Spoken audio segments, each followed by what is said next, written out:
భద్రాద్రి కొత్తగూడెం జిల్లా ములకలపల్లి మండలం తిమ్మంపేట గ్రామ పంచాయతీ పరిధిలో సంక్రాంతి పండుగ సందర్భంగా నిర్వహించిన క్రికెట్ టోర్నమెంట్ ఉత్సాహంగా ముగిసింది. గ్రామ యువత చెడు మార్గాలు, వ్యసనాల వైపు వెళ్లకుండా క్రీడల ద్వారా ప్రోత్సహించాలనే ఉద్దేశంతో ఈ పంచాయతీ స్థాయి క్రికెట్ టోర్నీని నిర్వహించారు.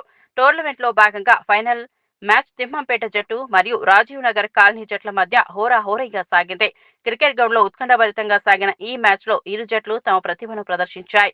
ప్రేక్షకుల ఉత్సాహం నడుమ జరిగిన ఫైనల్ పోరులో రాజీవ్ నగర్ కాలనీ జట్టు సత్తా చాటి ఘన విజయం సాధించింది.